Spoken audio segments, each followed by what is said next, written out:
Hi guys, मैं हुसैन और मेरे साथ है शुभम और आप देख रहे हैं old famous honest reviews.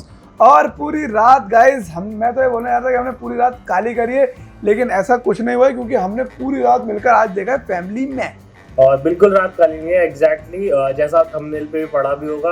First word हम पहले ही बोल देते हैं यूपीएससी पे जाने से पहले कि it is the best ever season 2 India में किसी भी शो का जो भी बना है। करेक्ट। और ये बेटर देन सीजन 1, मतलब मजा आ गया। डेफिनेटली कोई कमी नहीं है इसमें। जिस कैरेक्टर से हमारी जो एक्सपेक्टेशन थी सारी पूरी होती है और मजा आ गया। मतलब it's worth the binge, it's worth everything. रात लगाओ, इस पे मोबाइल डेटा लगाओ, इसके लिए प्राइम खरीदना है तो खरीदो, जो मर्जी करना है करो। 12वीं के पेपर तुम्हारे वैसे ही कैंसिल हो गए। करेक्ट। तो इससे अच्छा यही सब हरकतें कर लो, कुछ करने के लिए तुम्हारे पास है नहीं तो ये जाके सबसे पहले देखो। भाई कुछ करने को तो उन साहब के पास नहीं है जो जूही चावला की कोर्ट हियरिंग में बैठ के जूही चावला के लिए गाने गा रहे थे। और गाने भी ऐसे वाले कि जूही चावला एम्बैरेस हो गई। वो भाई ये सोचो उस बंदे की गाने में दम कितना है कि कोर्ट रूम की प्रोसीडिंग में घुस के वहां गाने गा रहा है।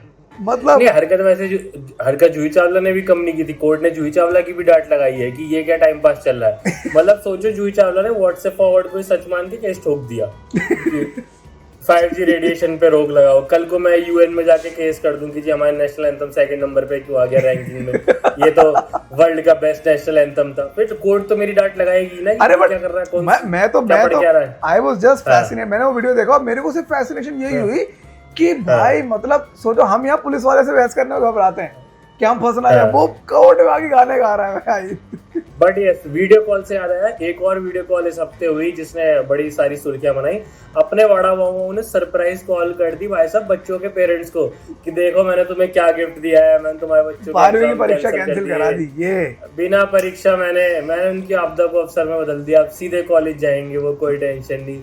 और उसमें एक बच्चे की मम्मी कह रही है कि सर इतना अच्छा तो हमें शाहरुख खान से मिलके नहीं लगा जितना आपसे मिल ला ला ला ला ला ला ला जो ब्लश किया है भाई ने। और ब्लश का तो ब्लश, उसके बाद सेक्रेटरी को बुला के 500 रुपए दिए कि जितना सीरम लगा है इस दाढ़ी में सब वसूल हो गया आज। और रिवॉर्ड तो असली मिल रहा है आजकल ग्रेट खली को। भाई पहली चीज मेरा पर्सपेक्टिव में अपना ऑफर कर दूं, मुझे लगता है ग्रेट खली जो है वो इस दुनिया के लिए बहुत ही भोले हैं। He is too innocent for this world. वो इस दुनिया में रहने के लिए बने नहीं। भाई इतना जो गजब खराब लिप सिंक वो करते हैं उस पे मुझे प्यार आ जाता है। गजब खराब सिंक नहीं करते, उनको मेरे ख्याल से उन्हें नहीं पता है। अभी वो हमारे बाप दादा जैसे हैं कि उनको भी इतनी अकल समझ नहीं है कि इंस्टाग्राम कैसे चलाते हैं, क्या करना होता है। भाई एक उनकी रील देखने में मजा आता है कि वो पीछे गाना बज रहा है और भाई साहब जो है यहाँ से वहाँ वॉक कर रहे हैं। हालांकि उसमें एक नई कॉन्वर्सेशन ये भी शुरू हो गई है कि साहब जो आप लोग एक उनको बोल रहे हो वो बॉडी शेमिंग है। मेरा पर्सपेक्टिव है कि वो बॉडी शेमिंग नहीं है यार। मतलब बॉडी शेमिंग तो तब करते हैं ना जब अगर उनकी बॉडी के ऊपर मजाक बन रहा होता।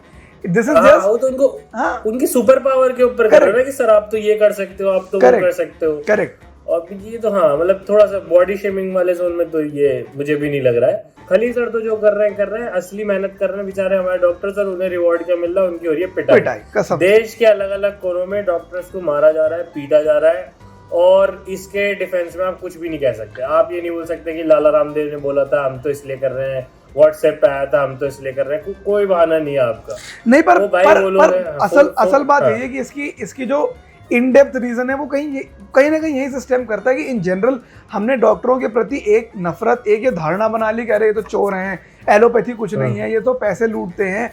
और दूसरी तरफ ये जो व्हाट्सएप पे हमारे पास दिन भर उल्टे सीधे मैसेजेस आते हैं एलोपैथी के खिलाफ, साइंस के खिलाफ, या फिर तमाम जो टेलीविजन से डिबेट होती रहती हैं। In general that is what leads up to a lynch culture. इस वक्त ये एक ऑलमोस्ट एक वॉर जैसी सिचुएशन है और डॉक्टर्स हमारे फ्रंटलाइन सोल्जर्स हैं। तो अगर कोई सोल्जर एक आदमी को नहीं बचा पाता तो आप उसको मारोगे थोड़ी यार। एग्जैक्टली। अब कल को इंडिया वर्ल्ड टेस्ट चैंपियनशिप हार जाएगी तो रवि शास्त्री की दारू थोड़ी बंद कर दोगे यार। मतलब मारोगे नहीं, दारू बंद कर सकते हो, ये ऑप्शन है आपके पास। अब आते हैं भाई हम शो पे वापस से। हमने शुरुआत में तो बोल ही दिया है बट जैसा कि रिवाज है, first word that we have to say about the family man season 2 is that it is not just the best season 2, it is better than season 1। And आज से this is a Raj and DK stan account. तो बात करते हैं show की cast की। Show के lead role में ऑफ कोर्स मनोज बाजपेयी जो कि प्ले करते हैं श्रीकांत तिवारी का कैरेक्टर। इस बार उनके कैरेक्टर में थोड़ा सा ट्विस्ट ये है कि श्रीकांत तिवारी ने अब अपनी टास्क की नौकरी छोड़ दी है और अब वो एक छोटे से आईटी फर्म में किसी चूतिए से बॉस के अंडर काम करते हैं। नहीं देखो, सारी कॉर्पोरेट फर्म्स में बॉस तो चूतिए होते हैं, ठीक है, वो छोटी नहीं है, बड़ी फर्म है। और माय बॉस वेरी गुड। अरे हमारी कॉर्पोरेट फर्म नहीं है ना, we work in a family यार, कम ऑन यार। जैन आपको जैन लगा कि चूतिया बॉस है, मुझे लगा कि वो बियर बाइसेप है। वो भाई पूरे टाइम लगा हुआ काम। एक ही बात है। श्रीकांत की वाइफ बनी है प्रियमणि। हाँ, प्रियमणि। उनके कैरेक्टर का नाम इस बार भी वही है, पिछली बार वाला सुची। What a coincidence। हाँ। और सुची की शुरुआत से ही दिखाया that she is not in a very good mental state। वो एक काउंसलर को भी देख रही हैं, she is seeing a therapist। और थोड़ा there is a lot of things going on in her head। वो क्लब हाउस पे रूम्स भी अटेंड कर रही हैं, how to improve your mental health, but of course it's not working। और इसके अलावा उनके बेटे का नाम है अथर, जो कि प्ले कर रहा है वेदांत सिन्हा ने। हाँ, वेदांत का और अश्लेषा ठाकुर उनकी बेटी है। हाँ, बेटी का वही चल रहा है कि बेटी बहुत जल्दी बड़ी हो रही है, तो फिर वही पेरेंट्स उस एज में अच्छे नहीं लगते और रिबेल है, और वो टिपिकल टीनेज। और बेटे उनके जो है वो नई नई हॉबीज ढूंढ लाते हैं। उनकी प्रिंसिपल कहती है कि उन्हें एक सिंड्रोम है हाइपर एक्टिविटी का, ADHD। और वो सुन के तो मुझे लगा शायद कि मुझे बताया नहीं किसी ने, लेकिन रहा और शायद है अभी भी मुझे भी ये नहीं।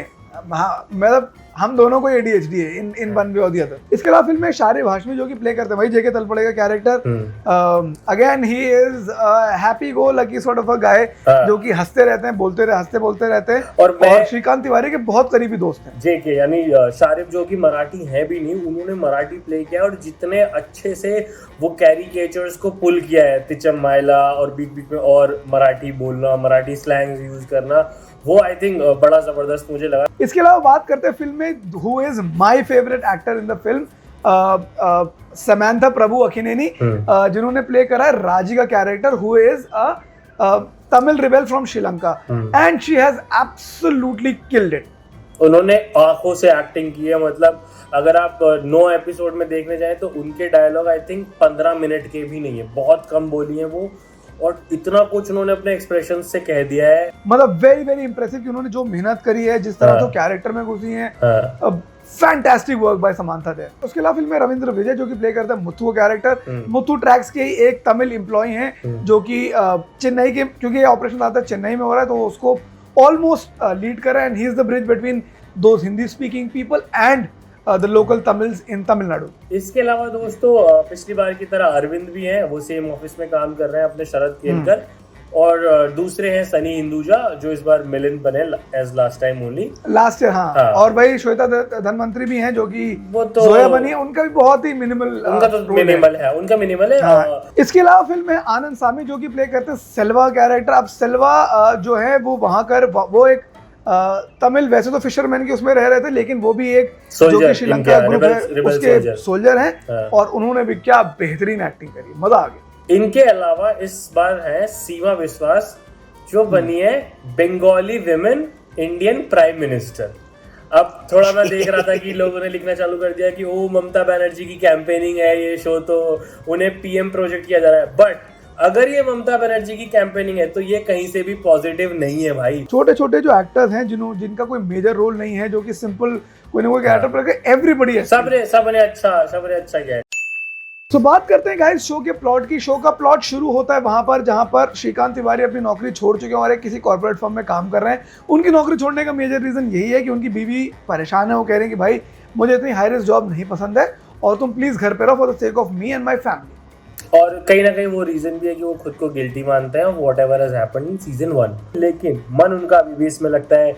वो जेके को लंच डेट्स पे बुलाते हैं, जेके को मिलते हैं और उससे पूछते रहते हैं क्या चल रहा है, मतलब दिल उनका अभी भी वही लगता है। इस कॉर्पोरेट जॉब में खास में उनका लगता नहीं है। और भाई उनकी जो गृहस्थ जीवन है वो काफी चॉपी वाटर्स में है। उनकी बीवी की रिलेशनशिप एक बहुत ही अजीब दौर में आ चुकी है।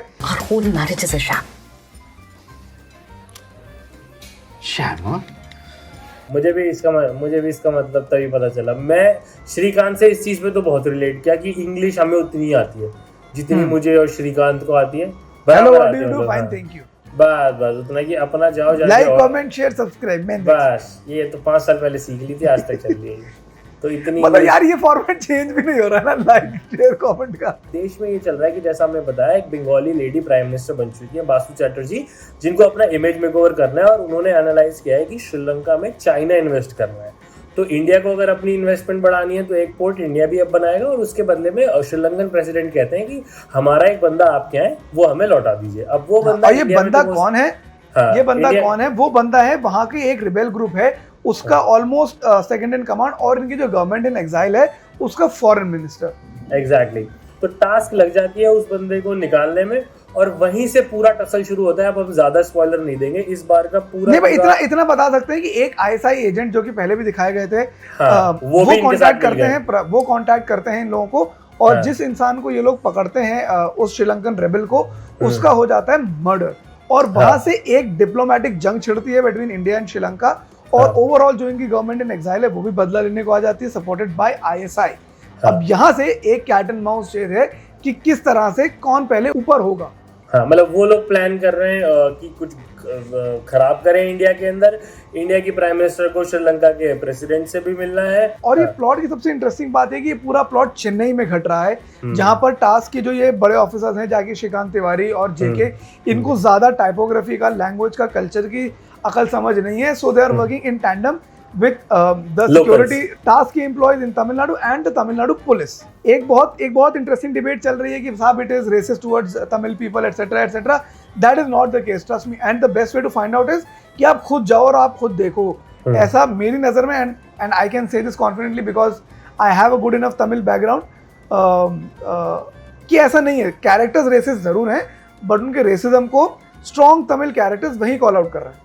या मोदी जी का देश के कोने कोने से रिश्ता है, या जैन का है। और सबसे अच्छी बात फैमिली मैन की सीजन 1 से यही रही है कि अगर उन्हें सुची को एक दिखाना है कि वो साउथ इंडियन है, तो उन्होंने साउथ इंडियन को ही कास्ट किया है। ये नहीं मुंबई से कोई लड़की उठा ली, उसको काला किया पहले और फिर उसकी हिंदी टेढ़ी मेढ़ी करवा दी क्योंकि वो साउथ इंडियन प्ले करे। वो नहीं भाई, जो जहाँ की जनता है उनको कास्ट करो, वो नेचुरल दिखते हैं, बढ़िया दिखते हैं। क्या दिक्कत? 200 साल तो हमने अंग्रेजों को हे तू साला गरीब की औलाद, मैं तेरे कुत्ते का छेद कर देगा, ये सहते हुए सुना है। अरे तो रजनीकांत भी हिंदी बोलता था भाई हिंदी फिल्मों में। बट ये अंग्रेजों वाले से तो मैं रिलेट ही नहीं कर सकता कि अंग्रेज ऐसे बात करते होंगे। ये नहीं, मजेदार बात होती थी, अंग्रेज आपस में भी हिंदी में बात कर रहे हैं। वही तो, आपस में भी हिंदी में बात कर रहे हैं कि गए साला भगवान हमको क्रिकेट में हराएगा, इसकी तो बॉल में छक्के खेल। अरे आपस में इंग्लिश में बात करेंगे ना। ये थोड़ी कि इंडिया आ गए तो उनकी सेटिंग चेंज हो गई है, लैंग्वेज हिंदी कर दी है उन्होंने जाके, इंग्लिश वो कर ही नहीं पा रहे हैं। ये ओटीटी का बहुत बड़ा एहसान है, जो जहाँ का है वहाँ वैसी ही बात करेगा। So here are the 3 things we liked about the show. First, I think the plot is very interesting.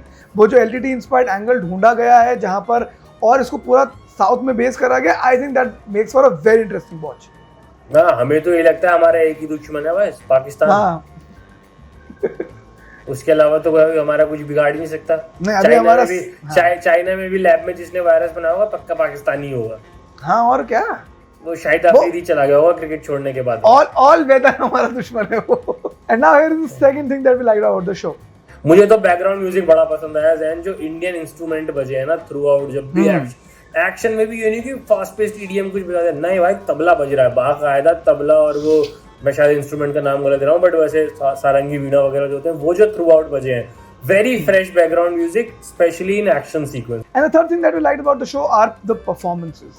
Not just of the actors, performances of DOPs, writers, everybody has killed it. सबकी performances, सबकी जो camera के आगे और जो camera के पीछे हैं। मतलब एक राजन डीके ने ना एक फुल ब्लोन कंप्लीट पैकेज दिया है, एंड मतलब very very thankful to them कि भैया आप हमारे जो 7-8 घंटे हैं इस लॉकडाउन में वो अच्छे से बीते। And here are the things we disliked about the show. एक ही है बस, वो भी डिसलाइक नहीं है, वो एक्सपेक्टेशन इतनी बढ़ जाती है तो फिर एक रहता है कि थोड़ी और मजा आ जाता है। 9वें एपिसोड में सीरीज खत्म हो जाती है और लगता है कि थोड़ा और कॉम्प्लेक्स कर सकते थे, एंड को थोड़ा और टफ बना सकते थे। ओवर सिंप्लीफाइड थोड़ा सा हो गया, थोड़ा सा ज्यादा। बट आई थिंक उसकी वजह यही है क्योंकि जो पहले 8 एपिसोड हैं उसमें बार इतना हाई सेट कर दिया गया है कि एंड में जो थोड़े से प्लग्स एंड में the jigsaw falls in place, वो थोड़ा लगता है कि अरे यार ये तो बहुत ही इजीली हो गया। सो बस गाइस यही था, this was us on old famous honest review. This is not a review but this is a genuine suggestion. जाइए इस हफ्ते अगर आपको कोई एक चीज देखनी है तो फैमिली मैन देखिए, बेहतरीन सीजन निकाला। ठीक, बाकी like share and subscribe comment, ये तो है, ये वीक तो हम मांगते रहेंगे। मतलब हे गाइस, ओके सही है, बाय।